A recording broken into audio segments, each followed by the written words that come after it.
What's up, y'all? Today we are going to tackle one of the most common questions that I get. How do you play this thing quietly? Maybe you have roommates or neighbors who you share walls with who you don't want to drive crazy, or maybe you have animals in your house, or you just value your own hearing and don't want it blown out by what can be a fairly shrill instrument, let's be honest. So, what do you do? We could do that, which is obviously fairly limiting, or you could try one of these. Now, first things first, this is not an ad. The folks at Shush Whistles were kind enough to reach out and see if I had any interest in trying out the instruments and seeing what they could do. And of course I said, yes, please, and thank you. I've had the name come up a few times because I've had a lot of conversations about this whole idea of quieting down the whistle. Anyway, they were kind enough to ship me this all the way from Sheffield in the UK. Ooh, wow, look at that. 2 whistles. Okay. Hi, Sean. Thanks for trying out the whistles, the original Shush and the new Shush Pro. Aha. I hope you enjoy them. We wish your channel all the best and appreciate your playing and content for a long time. Very kind of y'all. Thanks a million. It's, again, very sweet. Let's see what we can do with these.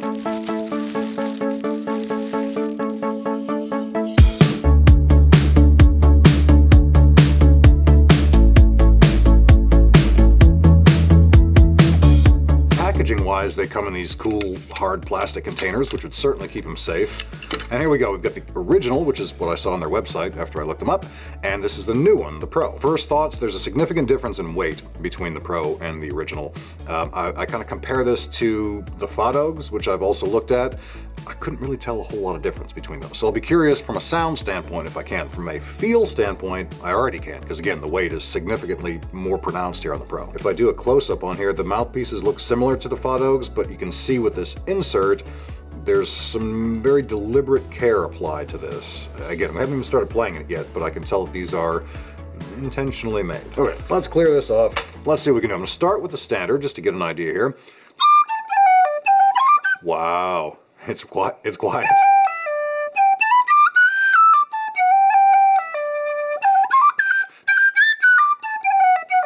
Wow. It sounds like it's got a similar volume to, say, the Clark original, but without the god-awful breathiness that you get from that.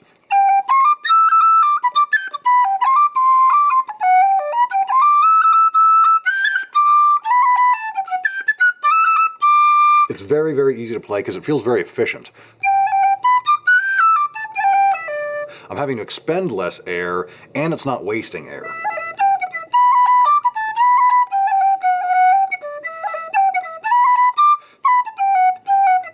Boy, the lower octave sounds so delicate, but not like I'm gonna lose it, like it's just gonna not sound at all. It sounds controlled and it sounds solid, but very, very quiet. Quick first reactions on the Pro here. Let's see how that sounds.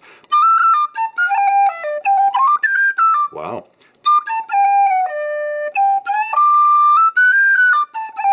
Okay, there's something to the Pro, huh?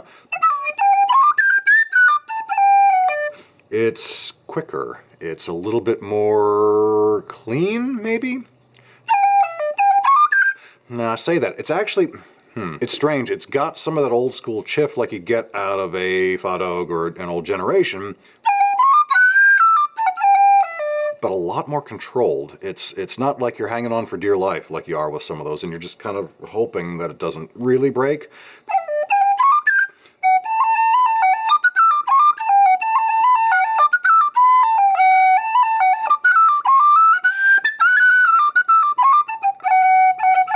Yeah, very controlled, very responsive, and still very, very quiet.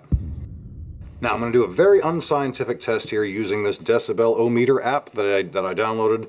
We'll see how it goes. Hopefully it's at least enough of a baseline to get some sort of an idea. I'm going to pick a standard whistle now. For comparison's sake, let's go with the Fadog original here, the old school, cheapest whistle I own.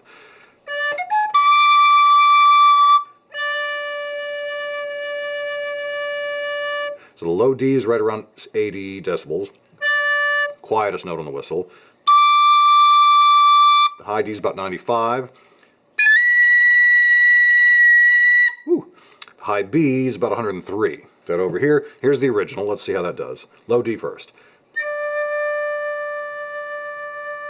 About 75. High D. 93, 94.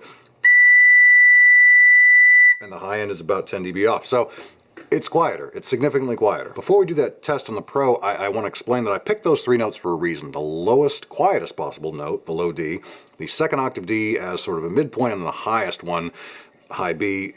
Really, you can go higher than that, but in Irish music, you rarely need to. That's sort of the upper end. So I wanted to see how that balanced out. Let's see what we got here.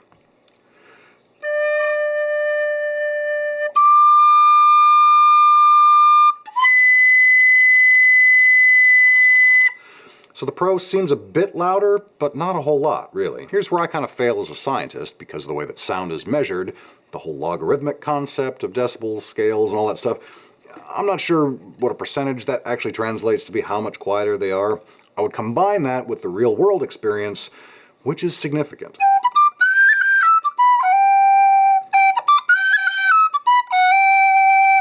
Keep in mind also that this is all being run through various filters and leveling compensators and all sorts of other nonsense, so it's probably not translating quite as well. I've tried to eliminate that on the direct comparisons here, but overall it may kind of balance it out. In the room where I'm sitting, there's a significant difference. And I think that difference will become even more pronounced when it comes down to practice, especially if you've got other folks in the vicinity. Now the other question is this a practice tool, or is this a professional instrument that you would play gigs with? If you were playing a gig, of course, you're going to be playing into a microphone and you have amplification, so some of these noise issues are sort of irrelevant, which also makes the quieting aspect kind of irrelevant from a gig standpoint. I will say that I genuinely do like the tone of the Pro in particular.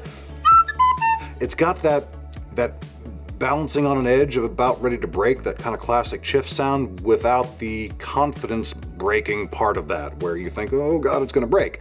I don't have that concern. It feels very stable, very responsive, like it's going to do what I expect it to do, but it does have a bit of that old school, questionable kind of sound, which is a genuinely endearing characteristic of the whistle, and one that a lot of folks really love. I think from a performance standpoint, you'd be spending a lot of time counteracting the thing that makes this thing so special, which is the quiet part of it. So I don't think from a gig standpoint, it would probably be a good idea.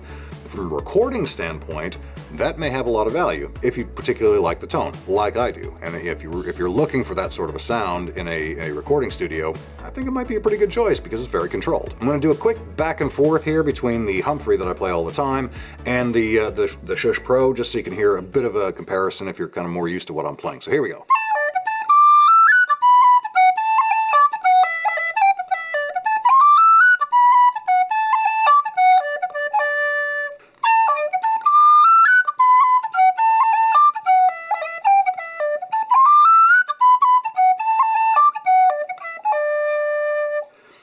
It's nice. It's got a really nice sound. It's significantly quieter, and I think that's the real selling factor, of course. That's the reason you'd buy this. And I think it is worth it. If this is an instrument that you're serious about and you want to spend time practicing, there's a decent possibility that the shrillness, the noise, that could be holding you back. If it's preventing you from practicing, that's going to be an issue. And this is an extremely good solution to that problem. Far better solution than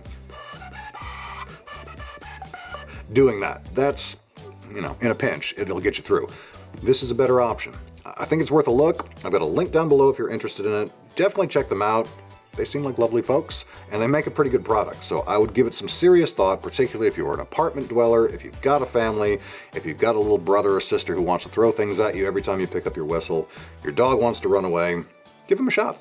See what you think. They are tunable, as any two-piece whistle is, but typically on a cheaper one like this, you gotta break the glue, you run it under some hot water. These are meant to be tuned, which is a good thing. I would say it's an important piece of the puzzle. Availability-wise, they're gonna run about 60 bucks, and I believe they're available in both brass and nickel, if you have a preference. This is nickel, this is a generation, but just so you can see kind of a color difference between the two if you're not familiar with it. You can get them either way. The Pro, I'm not entirely sure what the price is going to be on this. I don't believe it's out yet. Not sure. I'll see if I can update this video once the pricing is official, if I've got any information on that. Give them a look, check out the website, it's posted down below. To the folks at Shush, I really appreciate y'all sending these to me. It's been a great opportunity. I've been very curious about them since I first heard, so I appreciate the chance to try them out. Let me know what y'all think down below in the comments. Maybe you guys already have these. You might be ahead of me on this one. So if so, let me know, and I will see y'all in the next one. Cheers.